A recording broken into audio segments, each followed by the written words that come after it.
gathered here today with the wisdom and humility they need to do their work. Open all our hearts and minds to not only hear, but to really experience the ways you envision justice and mercy being alive and practiced in our world today.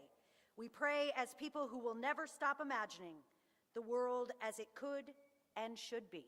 Amen. And for the Pledge of Allegiance, it will be Representative Conley and Representative O'Day. Please join us on the dais.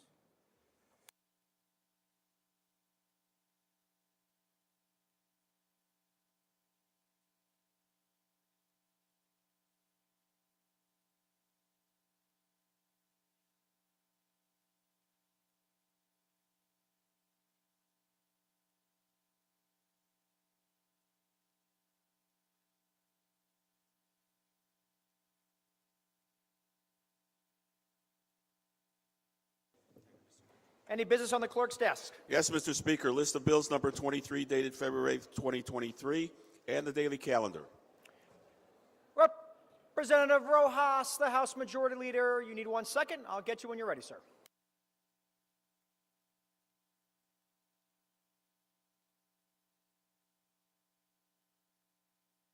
Representative Rojas, you're the floor, sir. Thank you very much, Mr. Speaker. Good afternoon. I move we waive the reading of the bills and that they be referred to the committees as indicated. So ordered.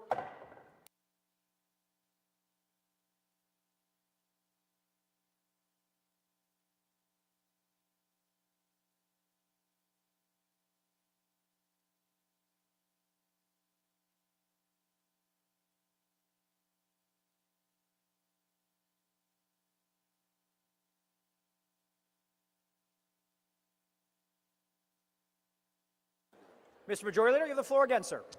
Thank you, Mr. Speaker. I move for the suspension of our rules for immediate consideration of House Resolution 21. Question for the Chambers on suspension of the rules for the immediate consideration of House Resolution 21. Is there objection? Is there objection? Hearing none, the rules are suspended for that purpose. The clerk, please call House Resolution 21. House Resolution number 21, resolution raising a committee to inform the Senate that the House is ready to meet in joint convention, introduced by Representative Rojas. Mr. Majority Leader, you have the floor again, sir. Thank you very much, Mr. Speaker. The resolution is self-explanatory. I move adoption. Thank you, sir. It does seem self-explanatory, but does anyone have any questions or comments? There are two people on the board. Representative Ackert, do you have a question on the resolution? If it's announcement introduction, if we could just wait, sir, I would appreciate that. That's okay. All right? Thank you. The question for the Chamber's adoption of the resolution. Will you remark further? If not, I'll try your minds. All those in favor, please signify by saying aye. Aye. Those opposed, nay. Ayes have it. Resolution is adopted. I hereby appoint Representatives Borer, Palm, and O'Day to the very important committee to inform the Senate that the House is ready to meet in joint convention. At this time, I ask that the committee to inform the Senate notify them that we are ready to meet in joint convention. As the committee is going to perform its duties, we will stand at ease. The Senate does look pretty ready to me, but I'll give you guys a second to do it. And you worked very quickly, Tom. It looks good. So, the House will come back to order. Representative Borer, you have the floor, madam.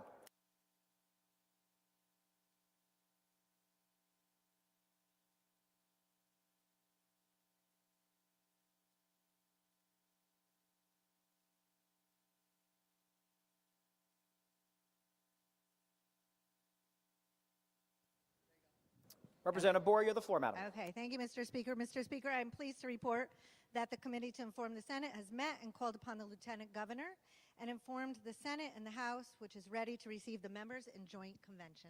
I appreciate the swift, effective work of the committee. Mr. Majority Leader, you have the floor again, sir. Thank you, Mr. Speaker. I move that we recess subject to call of the chair. Without objection, the House will recess up to the call of the chair.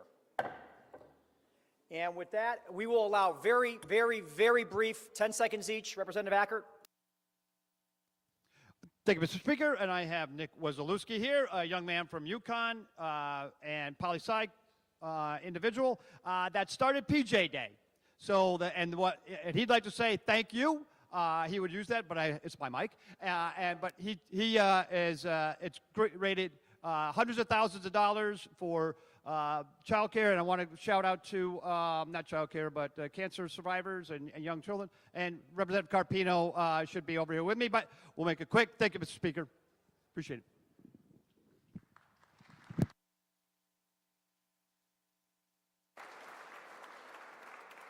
You exceeded your time, so Representative Dauphiné, you have less. Very quick, please. We have the governor coming in.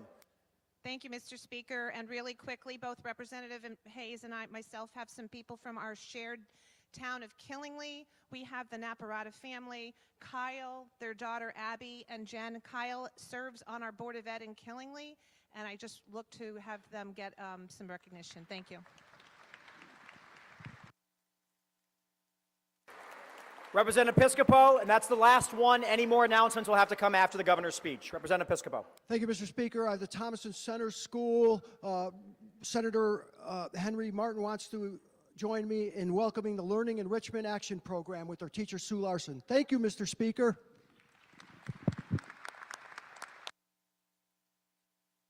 Again, any more announcements or introductions will come after the governor's speech. And with that, let's give a round of applause on the House Representatives to our Lieutenant Governor, Susan Beisowitz. Give a round of applause on the House Representatives to our Lieutenant Governor, Susan Beisowitz.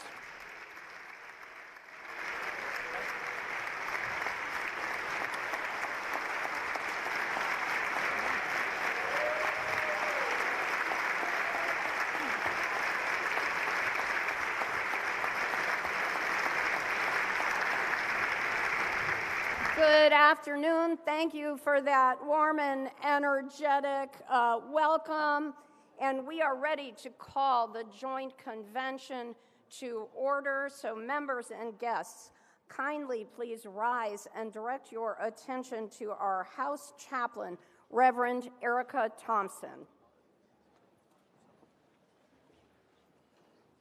Erica, you're up again. Mic is on, okay? Yep. Great.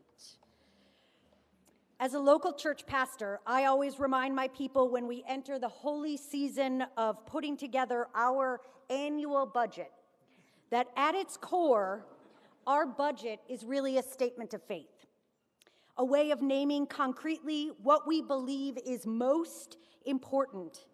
A budget publicly proclaims our priorities, what we care about, and lets folks know where we will be investing our energy and our resources.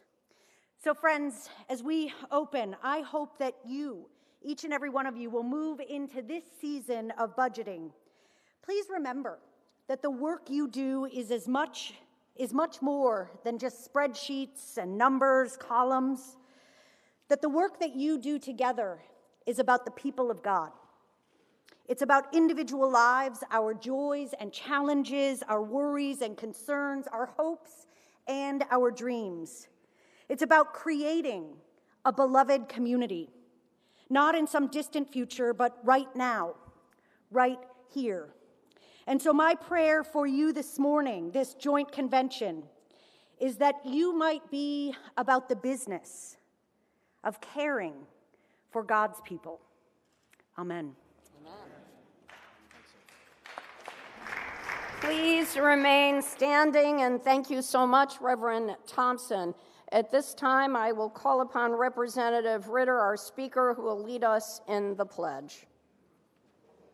I pledge allegiance to the flag of the United States of America and to the republic for which it stands, one nation, under God, indivisible, with liberty and justice for all.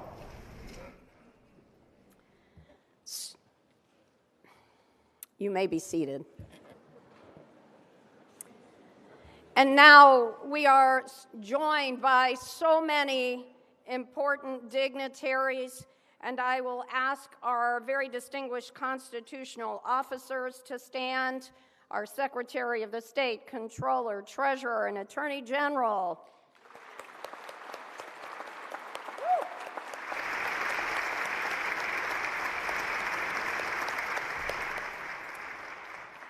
And we have our very able and competent commissioners. Commissioners, would you stand, please?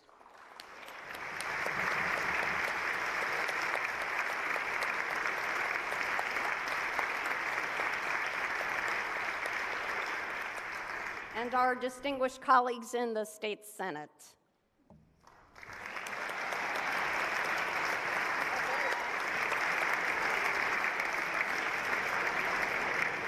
The record will note the pause right there. And we have so many of our collaborators, our local and municipal leaders who've joined us today very hopefully. Will you please raise your hand or stand if you're one of our municipal leaders?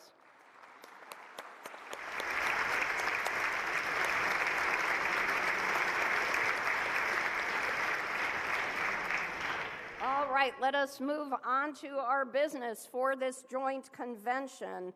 With the Senate Clerk, Mr. Clerk, have you any business on your desk? Good afternoon, Madam President. The clerk is in possession of Joint Convention Resolutions 1 and 2. Thank you, Mr. Clerk, and I will recognize Senator Duff, our Majority Leader. Thank you, Madam Clerk. Good afternoon to everybody in the House here. It's always good to be back. And Madam Clerk, would the clerk please call Joint Convention Resolution number 1? Mr. Clerk. Joint Convention Resolution number 1, resolution raising a committee to inform the governor that the Senate and House of Representatives are met in joint convention to receive his budget message. Senator Duff.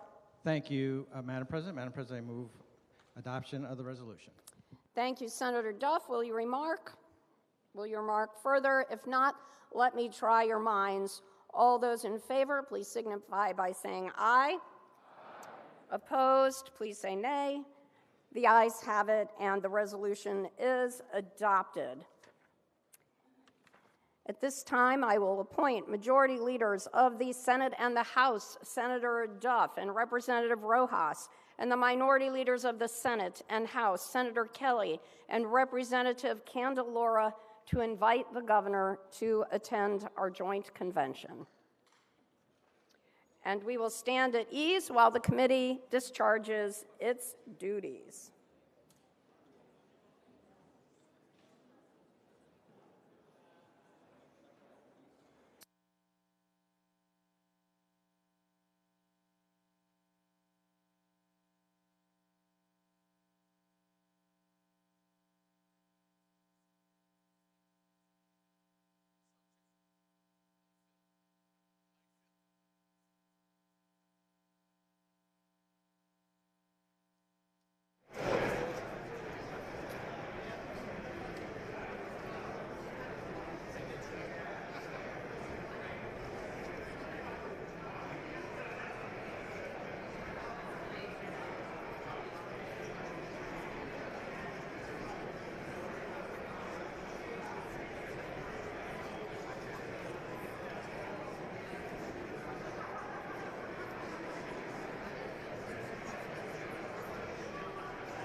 Ladies and gentlemen, it is my great privilege to call us back into joint convention.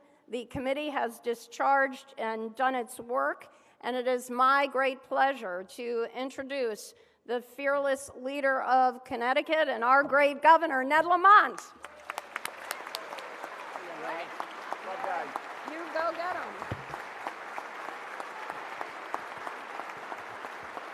Guys.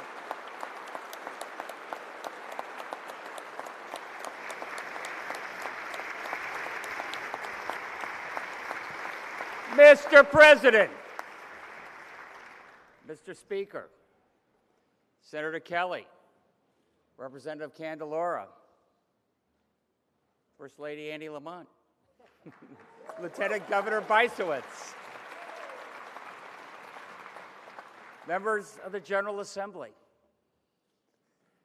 Since I last joined you here in the People's Chamber, we've lost a champion for Connecticut, Representative Quentin Q. Williams. Q fought for a more equal and just Connecticut. Let us all dedicate ourselves to that work. Thank you.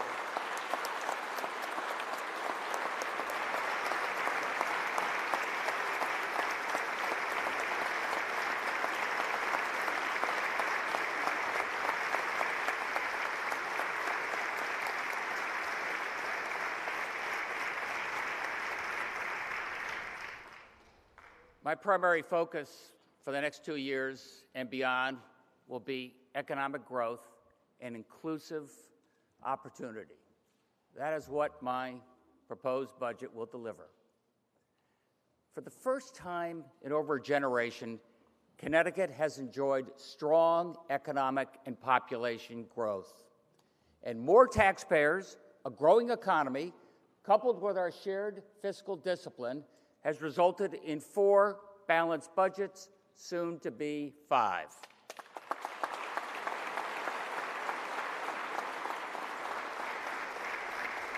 So building off of this momentum, my budget continues to grow the economy through a middle-class tax cut and investments in our young families, education, workforce training, workforce housing, and helping families eliminate medical debt.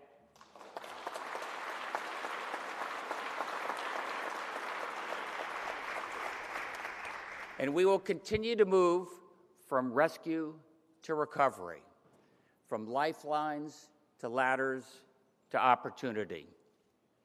And none of this would be possible without your collective hard work over these last 4 years, which is the foundation for our next chapter of growth and opportunity for all.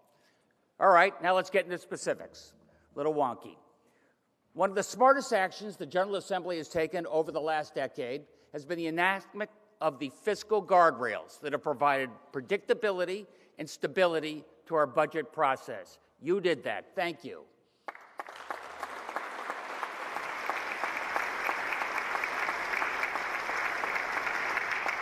These fiscal controls have ended the era of wishful budgeting and the so-called permanent fiscal crisis. And together we have made historic payments towards our unfunded pension liabilities, honoring our commitments to our teachers and state employees, and saving the taxpayers billions of dollars into the future.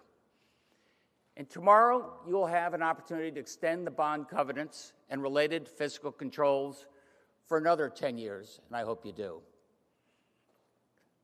Every dollar we eliminate from fixed costs are dollars we can use to provide tax relief and additional services to the residents of our state. And these guardrails have contributed to a full rainy day fund, which provides us protection in the case of unforeseen risk, and we've seen a few of those, whether they be geopolitical disruption, a recession, a pandemic, or a federal government shutdown. Connecticut is well positioned to weather that storm.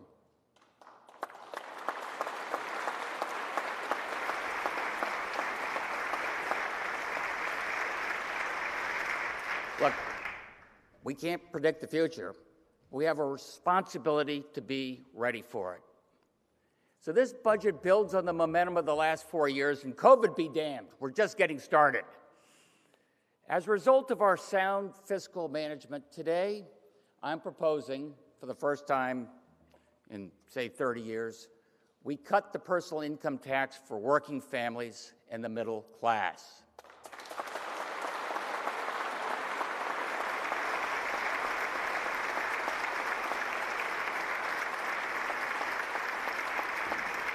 Look, we currently tax families for 3% of their first $20,000 in income and 5% of their income up to $100,000.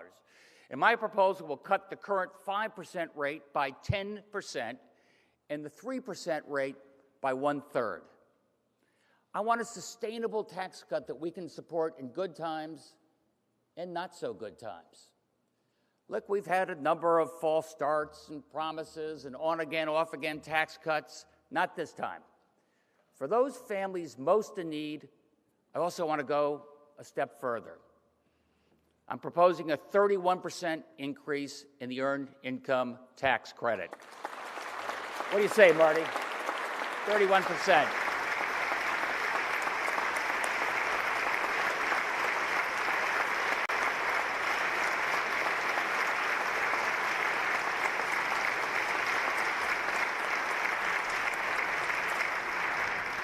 Look, increasing this tax credit is one of the most impactful things we can do to target direct relief to those more than 200,000 low-income workers who are struggling to provide for their families.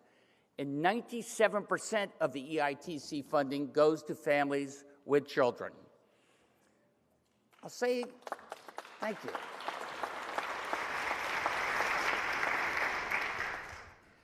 Just as an aside, I can tell you that for the first time in recorded history, this is the one issue where Ann Hughes and Dick Nixon agree, the Earned Income Tax Credit.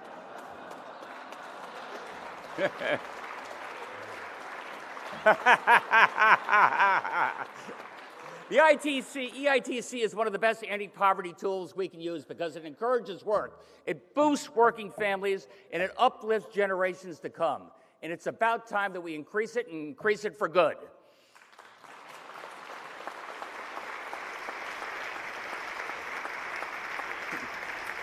So thanks to these two reforms, families earning less than $50,000 a year will pay no state income tax.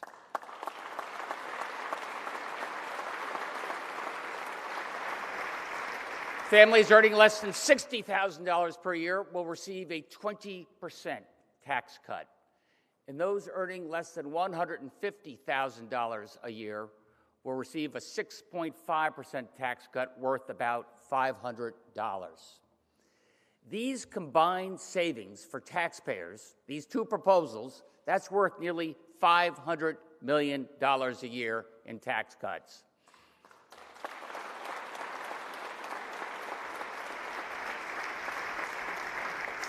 All right, so while keeping more of what you earn helps, some people still can't afford to get back to work.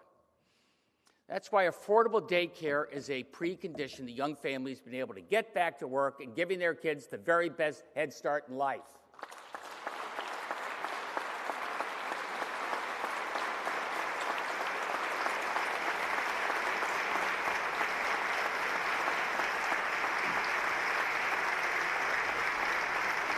Our commitment to daycare in this fiscal year kept more of our centers open, provided up to $70 million in wage support payments for childcare workers, $25 million to subsidize 1,300 additional slots for infant and toddlers, and we're just getting started.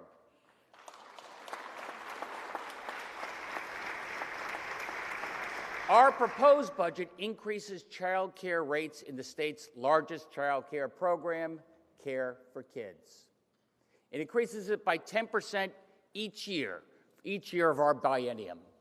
And today I'm announcing that Commissioner Beth Bai will be convening a blue ribbon panel, including employers, providers, families, legislators, to focus on designing the next generation of childcare, with incentives for the business community to provide more on-site support and to ensure childcare system works for all of our stakeholders.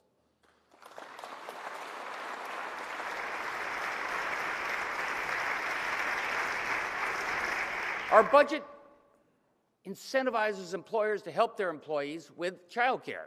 I'm proposing to provide employers with a 25% corporate tax credit, 25% of the cost of any childcare cost subsidies they provide for their employees.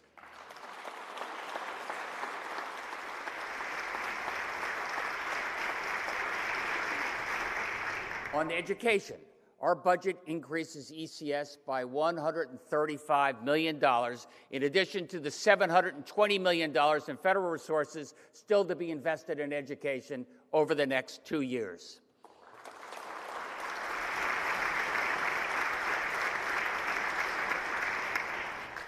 Recruiting and retaining the best teachers in the world builds on our strengths as one of the first states to get our schools open and always ranked as one of the best schools in the country, right here in Connecticut. So as we allocate federal resources, Commissioner Charlene Russell Tucker wants our superintendents to prioritize teacher recruitment, including recruitment from our historically black colleges and the University of Puerto Rico.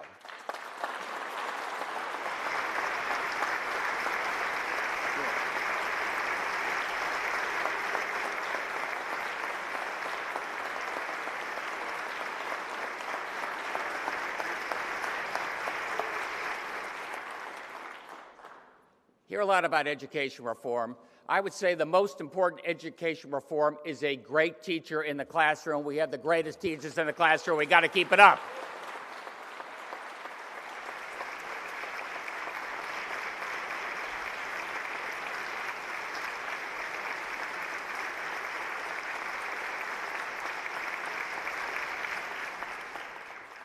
And our budget allocates an additional $10 million for flexible grants that will help districts address staffing shortages. This is funding the districts can spend on programs like supporting apprentice teachers and accelerating the pipeline to the next generation of teachers. Earn while you learn and earn while you teach. And too many of our kids are still absent from school. So our budget includes an additional $7 million for the LEAP program, where counselors are knocking on doors trying to get our kids back to the classroom, back to the classroom.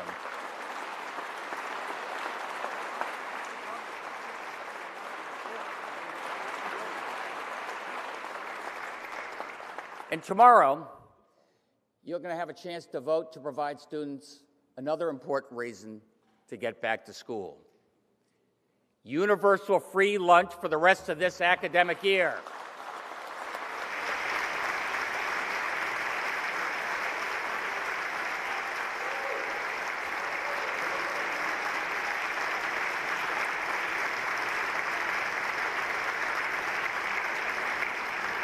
That lunch means better performing students and one less expense for our middle-class families to worry about while inflation is still high.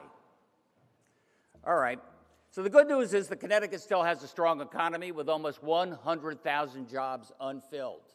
And our budget rewards employers who provide on-the-job training and expands the Office of Workforce Strategy to provide training to fill those jobs.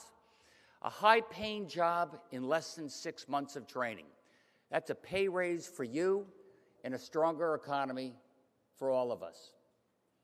And we're going to continue to develop the short-term certificate program, training programs, working with our employers, large and small, as well as the trades, to train the next generation of workers. Some of the major industries we'll focus on is, of course, manufacturing, healthcare, information technology, transportation, green jobs, life sciences, all good-paying jobs just waiting for you. And we're going to continue to speed up certification for our teachers and nurses and other in-demand professions, allowing them to get to work faster with less debt. All right, so this budget will continue the 50% tax credit for Connecticut employers to help in-state graduates retire their student loan debt.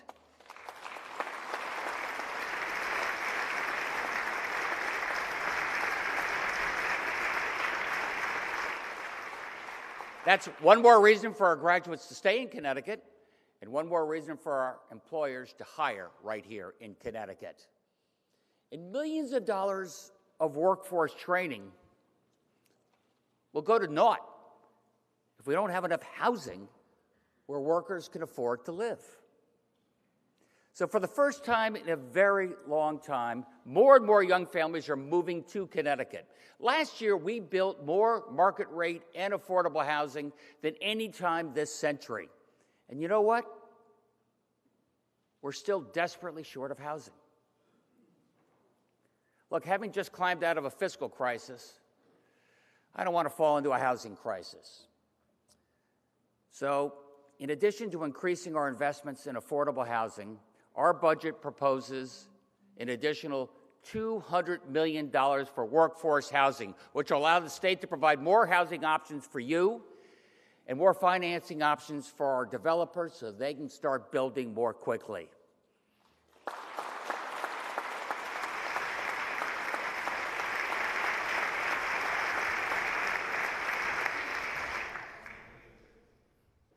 We project increasing the number of new housing units built in Connecticut by 6,400 units over the course of this biennium. And look, time is money, and this housing trust fund will allow developers to move quickly with an emphasis upon multi-unit housing in downtown areas close to transportation. But I'm also going to urge mayors and first selectmen to develop and act upon a plan of their own where they will allow more housing in their community through friendlier zoning and expedited approvals. Towns may submit their plans to facilitate housing on their terms, but doing nothing is not an acceptable strategy. So more workforce housing in our downtown areas, that will energize our cities, most of which, by the way, are much smaller than they were, say, 50 years ago. They have room to grow. Also, the income and wealth disparity in our country has gotten much worse over the last generation. Increasing the minimum wage, debt-free community colleges, no-cost workforce training that allows you to get a higher-paying job in less time, they all help address income disparities. But the key to building wealth for yourself and your kids is ownership. Owning your own home, and even owning your own business. So not only does our budget provide more housing options, we've also increased our commitment to the Time to Own program to $50 million each year, $100 million over the biennium. What does that mean? Time to Own assists low and moderate income families with a down payment and closing costs on their first home. Let's say you have your eye on a $300,000 home, which requires a 10% down payment. Your new job will allow you to save, say, $15,000 over time. May, say, pay for half of that down payment. Call Time to Own. We'll provide you a forgivable loan for that other $15,000.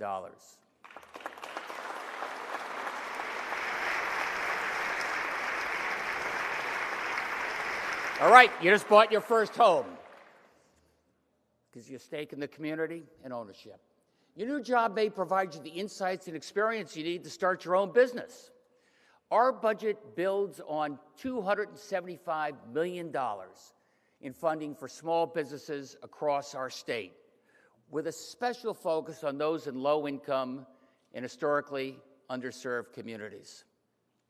And through the $150 million Boost Fund, more than 100 investments have been made to date, primarily for women and minority-owned businesses. To build long-term wealth and stability, ownership of your home, ownership of your own business, they can build the building blocks for success for every zip code in our state. Said it before, I'll say it again. Not more taxes, but more taxpayers, homeowners, business owners. This will allow you to build wealth, a stake in your community, and a growing grand list that reduces property taxes for everybody. Housing will complement our major transportation hubs with over $800 million in additional federal support to strengthen and speed up our aging transportation system. Garrett Uglito, our Commissioner of Transportation, and our infrastructure czar, Mark Boughton, are working with the Transportation Committee, mayors, councils of government to lay out the future transportation system for our state that's financially and environmentally sustainable, accessible for everyone who needs it, and safe. We have clear goals over the next 10 years. We will reduce travel time from New Haven to New York City by over 20 minutes. We will run Metro North State trains to Grand Central and now Penn Station. You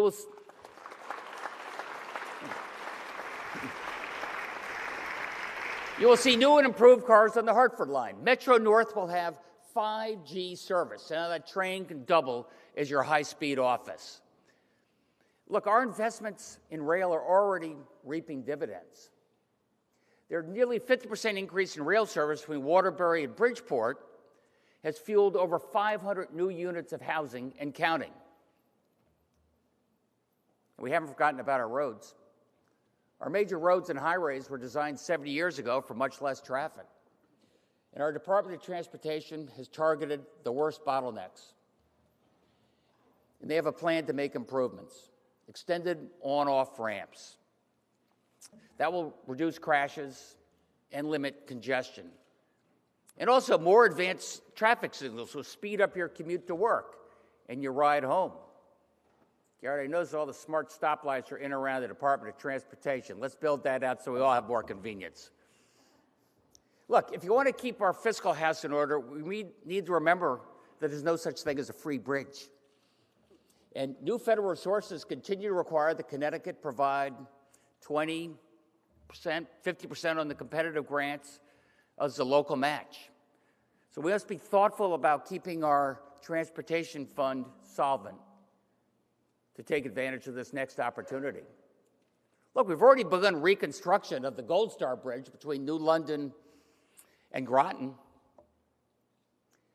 We were one of 4 states in the country to receive that incredibly competitive bid worth $158 million. And we're not going to stop there, right, Anthony? We're not going to stop there.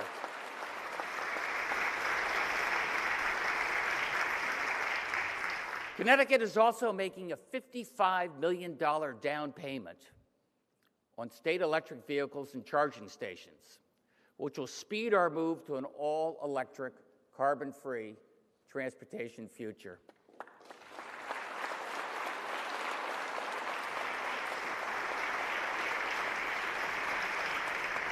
Look, as we move away from fossil fuels, we've got to make sure that we have the necessary electric generating capacity, making us less dependent on faraway supply chains and giving us more control over our own future. So we have doubled down on Connecticut's own Millstone nuclear power plant, always on, carbon-free, with a below-market fixed-price contract, extending through the end of this decade and hopefully beyond.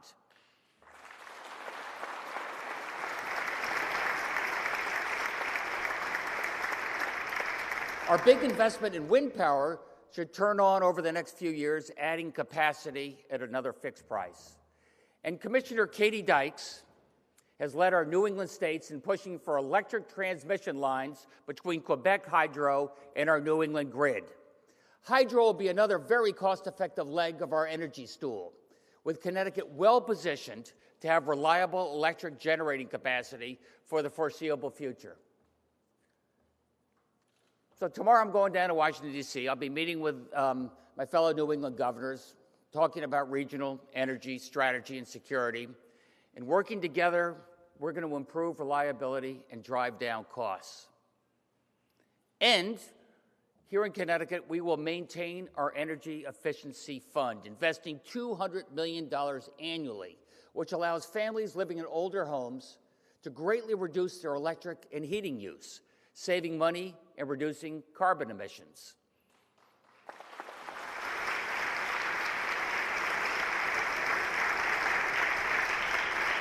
I was struck reading that while our electric prices here in Connecticut are too high, our cost per home is about the same as it is in Texas. How does that be? They have much lower energy prices. But they also have less efficient homes that drink more electricity per square foot. It's a reminder, efficiency works. And beyond energy and housing, we've got to do more to make our state more affordable. Deirdre Gifford is leading our healthcare cabinet as we try and tame the high cost of healthcare, which impacts families and businesses and our state budget alike. Our Office of Healthcare Strategy is taking the lead as we set up our benchmarking price evaluator. What is that? Where you can access the best healthcare by quality at the best value, reducing costs to you. And we're using cash incentives to lead state employees to designated medical centers of excellence. And we will be rolling out a discount card to make sure that consumers can access the best price for their prescriptions when they go to the pharmacy. And we've added $34 million to reflect additional enrollment for Covered Connecticut, our zero-cost Medicaid-like coverage initiative.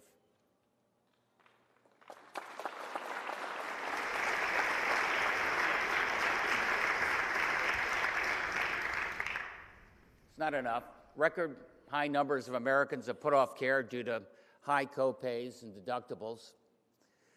So my proposed budget includes a plan to use $20 million in federal funding to cancel an estimated $2 billion in medical debts for tens of thousands of our Connecticut residents.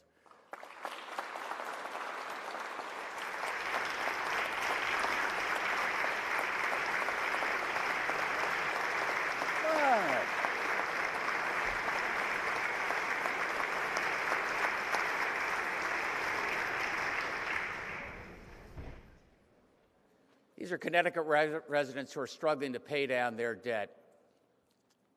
You know, you get out of the hospital feeling a little better, then you get that hospital bill and you get sick all over again. So this initiative will not only help Connecticut residents who are saddled with debt, but it will also lift the significant emotional toll that this type of debt has on individuals who do not have the means to get out from under that crushing debt, especially for those who are still experiencing significant medical problems.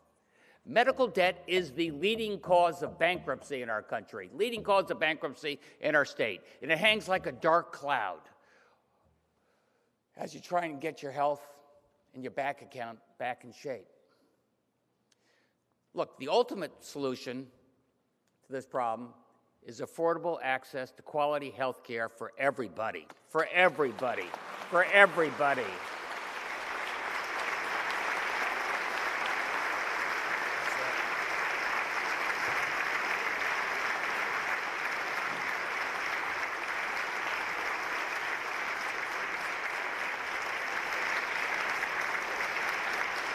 We must drive down the unsustainably high cost of medical care so consumers never again have to accumulate so much debt to keep themselves out of the hospital. I'm calling on all parties, including insurers, employers, hospitals, pharma companies, step up and be part of the solution. You're not part of the solution, you're part of the problem. All right, so as we have for 4 years in a row, I proposed to you a budget for fiscal 24, fiscal 25, which is in balance. It honors the fiscal guardrails you established in 2017.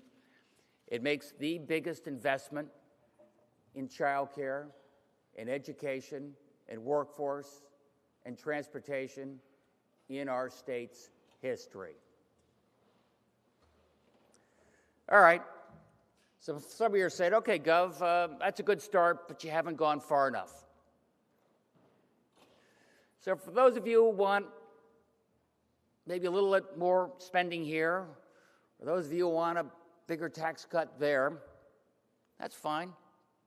But tell me how you're going to pay for it. I can tell you that this next fiscal year, our budget's pretty tight. There's no surplus built into it. Fiscal 25, if the economy holds up, we do have a little more flexibility there, so let's talk. But I can tell you that this is a budget that's built to expand growth and opportunity for all of our residents.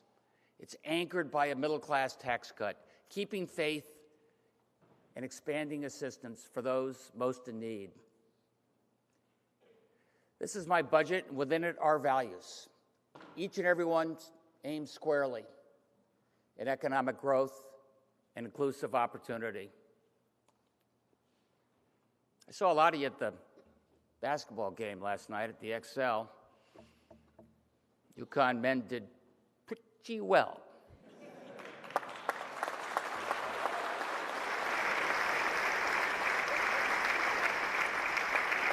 So UConn is coming back. Connecticut's coming back. God bless Team Connecticut. Thanks, everybody.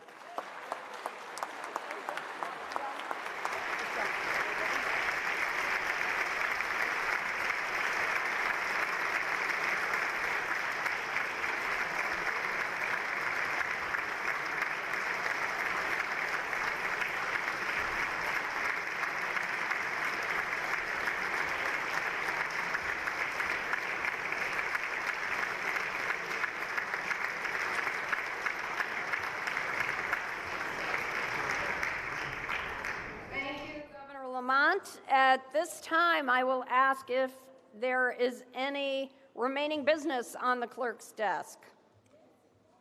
Joint Convention, Resolution Number 2, resolution concerning the printing of the governor's budget message. Thank you, Mr. Clerk. Senator Duff, sir. Thank you, Madam President. Madam President, would the clerk please call Joint Convention Resolution Number 2? Mr. Clerk. Joint Convention, again, Resolution Number 2, resolution concerning the printing of the governor's budget message. Senator Duff. Thank you, Madam President. I move adoption of the resolution. Thank you, Senator Duff. Will you remark? If not, let me try your minds. All those in favor, please signify by saying aye. All those opposed, please say nay. The ayes have it, and the resolution is adopted. At this time, I will call on Reverend Erica Thompson for the benediction. Would all of us please rise? Friends, the Old Testament prophet Amos rejected hypocritical worship, worship that in his opinion was shallow and performative. And instead, he declared, "Let justice roll down like waters and righteousness like an ever-flowing stream." Friends, as you leave this joint session, please remember what I said as we opened. The work that you all do around this year's budget